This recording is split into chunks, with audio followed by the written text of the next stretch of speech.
पूरे सदन को ये मालूम है कि बाबा साहब डॉक्टर अंबेडकर के देहांत के बाद तो मान्यवर कांशीराम जी ने उनके इस मूवमेंट को आगे बढ़ाया, अपने जीते जी काफ़ी हद तक उसको आगे बढ़ाया। और उन्होंने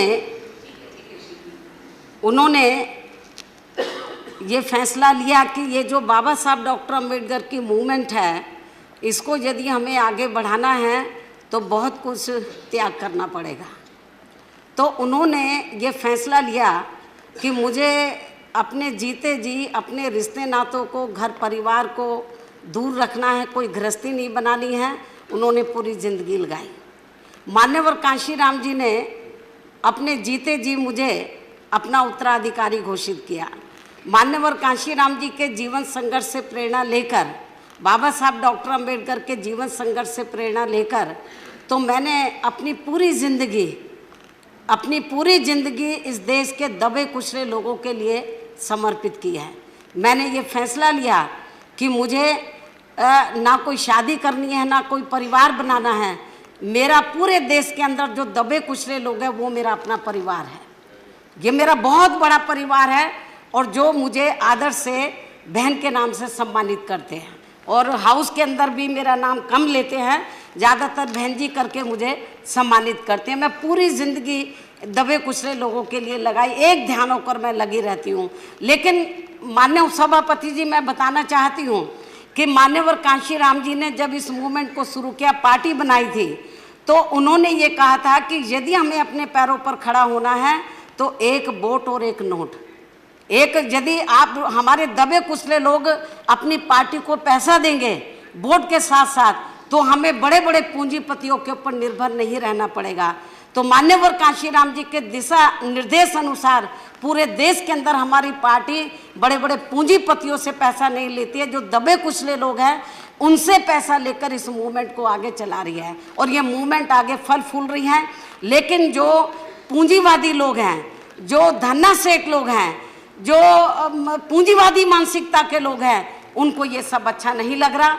और ख़ास तौर से उत्तर प्रदेश जो आबादी के हिसाब से देश का सबसे बड़ा प्रदेश है, और वहाँ पर जब उत्तर प्रदेश के लोग पार्टी का संगठन वहाँ भी चला रहे हैं, पूरे देश के अंदर वो आर्थिक मदद देते हैं। और जब मेरा माननीय उपसभापति जी, मैं बताना चाहती हूँ, जब मेरा जन्मदिन होता है 15 जनवरी को, तो पूरे देश के अंदर तो बहुजन समाज पार्टी के लोग इसे आर्थिक दिवस के रूप में मनाते हैं। मैंने अपने लोगों को बोला, मुझे सोने चांदी मत दो, गहने मत दो, मुझे कीमती ऑर्नामेंट वो गिफ्ट मत दो, आपको जो भी कुछ देना पार्टी को आर्थिक सहयोग दो। आर्थिक सहयोग दिवस के रूप में मेरा जन्मदिन मनाते हैं। और पूरे देश के अंदर अभी यूपी में चुनाव के लिए कुछ समय बचा है, पूरे उत्तर प्रदेश के अंदर थोड़ा थोड़ा धन इकट्ठा करके वो पार्टी को देते हैं। लेकिन वहाँ पर जो भारतीय जनता पार्टी जो वहाँ पर सत्ता के सपने देख रही है, उनको ये सब अच्छा नहीं लग रहा।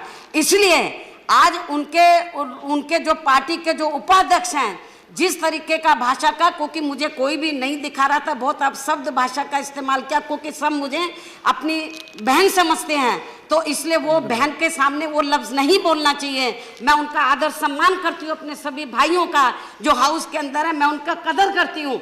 तो मैं समझ गई कि वो ऐसी भाषा का इस्तेमाल किया है जो मेरे संज्ञान में नहीं लाना चाहते।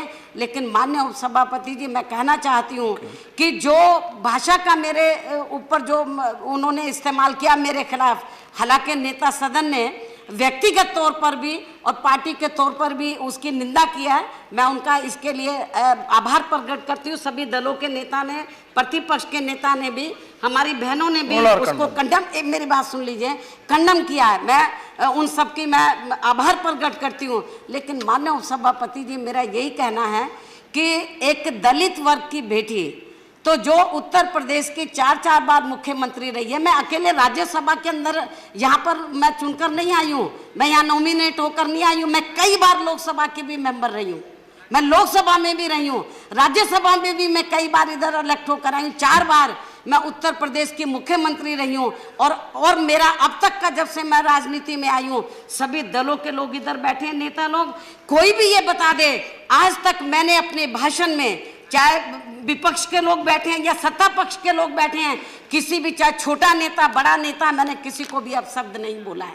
विचारों की लड़ाई होती है, मैं विचारधारा को लेकर तो मैं हमेशा तीखा प्रहार करती हूँ, वो को करना चाहिए हम वीकर सेक्शन के हित में, लेकिन मैंने किसी के भी ना कैरेक्टर के ऊपर, ना मैंने कोई व्यक्तिगत तौर के ऊपर मैंने कभी किसी के ऊपर हमला नहीं बोला, कभी किसी नेता को मैंने अपशब्द भाषा का इस्तेमाल नहीं किया है।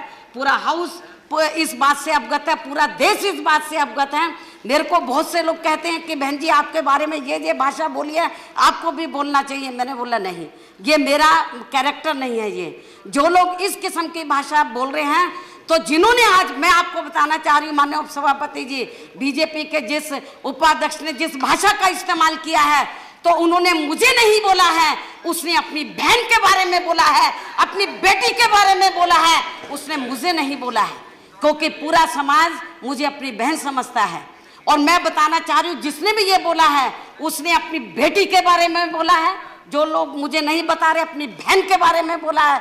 और ये जो उसने शब्द का इस्तेमाल किया है, तो पूरा देश मेरे ख्याल बीजेपी को कभी माफ नहीं करेगा, क्योंकि जो और दलित वर्ग के लोग, ये तो सोचना चाहिए था बीजेपी के उपाध्यक्ष को, एक तरफ गुजरात में आग लगी हुई है, अभी वहां पे मामला ठंडा नहीं हुआ है, दलित वर्ग के लोग कितने दुखी हैं, किस तरीके से उनका उत्पीड़न किया गया गुजरात के अंदर। और इतना नहीं, मुझे तो लग रहा था जब केंद्र में, एक मिनट, जब बीजेपी के नेतृत्व में सरकार बनी थी, जब इस सरकार के एक मंत्री ने कहा था कि दलितों को जानवरों की संज्ञा तक दे दी थी, उनको कुत्तों तक कह दिया था, लेकिन इस सरकार ने उस मंत्री को नहीं हटाया, मंत्री आज तक भी बना हुआ है। तो tomorrow we are having discussion on that. Bharatiya Janata party और उनकी सरकार को ये tomorrow we have discussion on that. एक minute, we are discussing that tomorrow. आगे बढ़ना है, आप लोगों को दलितों का मान सम्मान का ध्यान रखना है। तो मैं समझती हूँ कि इस किस्म के लोगों के ऊपर आपको लगाम लगानी चाहिए।